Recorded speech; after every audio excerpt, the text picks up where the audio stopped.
Pendant l'été, les jeunes de Saint-Julien-en-Born se retrouvent au café associatif de la Smala pour des ateliers d'éducation au numérique. Après avoir réalisé un jeu vidéo à l'image de leur village, puis une petite embarcation grâce à une imprimante 3D, ils se sont lancés cette année dans un nouveau projet, Suivez le Kid. On plein de contis. Là, regarde, clique là pour voir. Alors c'est un projet de guide. On n'a pas voulu faire simplement une visite guidée, comme on voit à Paris, dans les grandes villes, avec des visites ennuyantes qui sont assez chères, avec des simples dates, des simples explications de monuments. Ça c'est vraiment basique, c'est partout. Et on a fait quelque chose où on a pu pas seulement raconter des dates, mais raconter des anecdotes sur les bâtiments, raconter des choses, des vécus, du vécu des grands-parents ou personnes âgées qui ont vécu là. Ce que je vous propose de faire aujourd'hui, c'est que j'ai repris un peu tous les points qu'on allait faire, point par point avec toutes les anecdotes et les histoires à raconter, et que vous, sur cette base-là, vous commenciez à rédiger ce que vous avez envie de dire et ce que vous avez trouvé.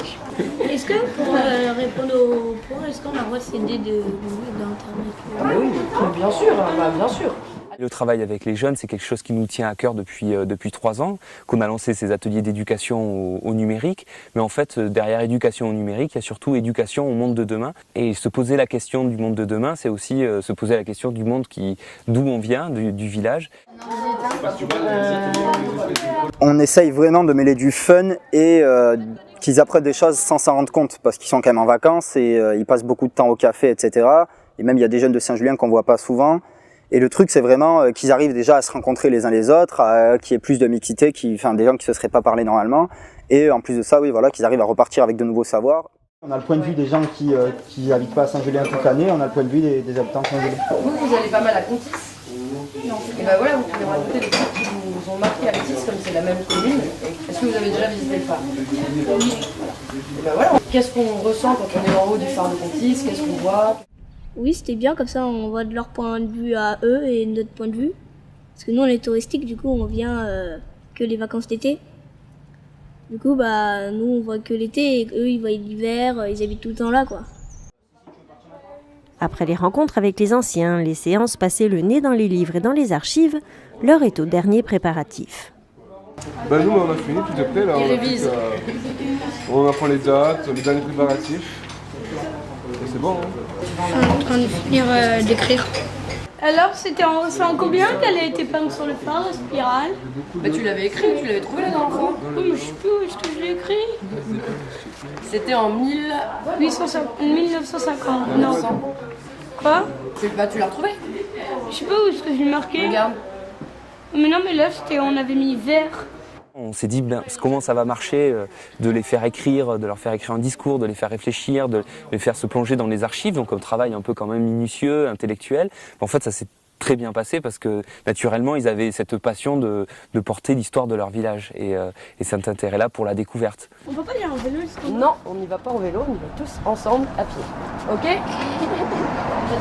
Allez, c'est parti. Les dates et leurs anecdotes en tête, les jeunes se lancent dans une répétition générale de la visite. On peut dire qu'on arrive devant le mur. Donc là on va arriver devant le mur de la pala. Alors qu'est-ce que c'est ça? Et alors qu'est-ce que c'est la pala? Déjà il y a un fronton, enfin un mur. Et tu dois jouer avec, tu peux jouer avec une fistera. Vous savez ce que c'est ça? Oh, très joli. C'est quoi, madame? Au bout là-bas, donc on a la maison d'une personne âgée qui nous a beaucoup aidé durant toute la préparation de la visite guidée, puisqu'elle nous a fait soutirer plein d'informations au niveau des vaches, au niveau de la forêt des Landes. Et donc on peut voir qu'elle habite là-bas par rapport au quartier, donc c'est une maison qui est quand même assez différente, puisqu'elle a un style plus saint-juliennois que les maisons autour. Moi le moment que je préférais, c'est quand on allait à la rencontre des personnes âgées. Voilà, ça j'ai bien aimé, ouais. On allait les voir, on allait discuter avec eux, hein. Donc là ça c'était vraiment très intéressant. Ouais. Ils ont vraiment plein de choses à raconter, ça fait des années qu'ils sont là. Bon, ils sont pas tous forcément motivés, mais parce qu'ils font âgés forcément. Mais on est tombé sur des personnes âgées très sympas, ouais, qui ont pu bien nous expliquer, qui étaient même contents de répondre à nos questions, donc ça c'était intéressant. C'était mieux que chercher sur internet, c'est que tu savais ce qu'ils avaient eux à dire et pas internet. Du coup, ça m'a donné l'occasion de un peu parler à mes grands-parents, savoir plus de choses, aux personnes âgées qu'on est allé voir. Donc oui, forcément, oui, j'ai appris plein de choses. Puis ça a pris du sens. tout ce que je savais avant maintenant a pris un sens parce que ça ne m'intéresse pas forcément avant. Alors ça c'est la villa du Tuc. Pourquoi la villa du Tuc? Tuc au mot d'origine gasconne qui évoque une hauteur, une dune ou une colline. Là on voit qu'elle est sur une hauteur, donc sur une petite colline, donc c'est pour ça qu'elle s'appelle villa du Tuc. Qu'est-ce que j'ai préféré? Bonne question. L'esprit d'équipe. On avait tous besoin de tout le monde, qu'on devait tous faire nos recherches, on avait tous un rôle et tout, du coup c'était très satisfaisant. Quand tu as les savoirs en toi mais que tu les expliques pas, tu n'es pas obligatoirement, tu te dis bon tout le monde le sait, mais quand tu arrives à les retranscrire sur papier et à vraiment voir en fait que tu sais quelque chose, c'est sûr que tu prends confiance en toi. L'été touche à sa fin. Après des semaines de travail, les jeunes sont enfin prêts. Les fêtes de Saint-Julien débutent et avec elles, les visites. Ça c'est... Attends, que tout le monde arrive.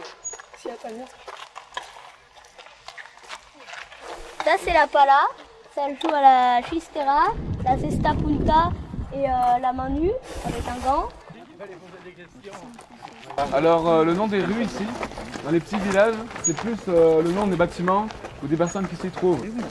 Là on a une laiterie, donc là c'est le chemin de la laiterie par exemple. Par rapport aux grandes villes où c'est des personnages célèbres ou illustres. Ils ont dû savoir que des adultes ne seront pas, ça peut paraître anodin comme ça, mais pour des enfants je pense que ça c'est important de pouvoir transmettre du savoir à des adultes, que c'est quand même une nouvelle étape dans la vie. Et puis même entre eux qui puissent se prouver des choses, même qui puissent se prouver à eux-mêmes qui sont capables de faire des choses. Nous avons trouvé cette visite très intéressante. Ça mêle la petite histoire et la grande histoire. Donc la grande histoire, eh bien, tout ce qui tournait par exemple autour de Napoléon III, et puis la petite histoire, eh bien, l'histoire des habitants, les choses que l'on ne saurait pas en lisant un bouquin, mais qu'on sait parce que y a eu des interviews qui ont été faites auprès de locaux, de personnes locales. Ah, ils sont effectivement très bien débrouillés, ils avaient chacun leur zone de connaissance, et puis ils étaient surtout très motivés. Ça montre que le patrimoine, ça intéresse aussi les jeunes générations, oui, c'est super ça. Ah oui, en 1976, donc il y a une grosse tempête, et donc là on voit des photos, regardez, des bateaux qui sont échoués sur Contis. Oui. Donc suite à la grosse tempête, donc on pouvait les visiter. On pouvait aller dedans, mais c'est dangereux quand même, ça pouvait... Donc voilà, on a des photos. Ah, c'est pas des petits bateaux. Non, il y en avait plein, des bateaux de pêcheurs et tout. Pour ces jeunes qui vivent à Saint-Julien-en-Borne toute l'année ou qui y passent leurs vacances, ces ateliers sont une alternative à la plage. Thibaut et ses sœurs se sont organisés pour ne rater aucune des séances. Justement, c'est toujours bien d'avoir un projet pendant l'été. Ça permet d'avoir quelque chose à faire et une sorte de but pour l'été, parce que 2 mois comme ça peut paraître long. Alors un petit projet juste pour l'été comme ça, c'est sympa. Ouais.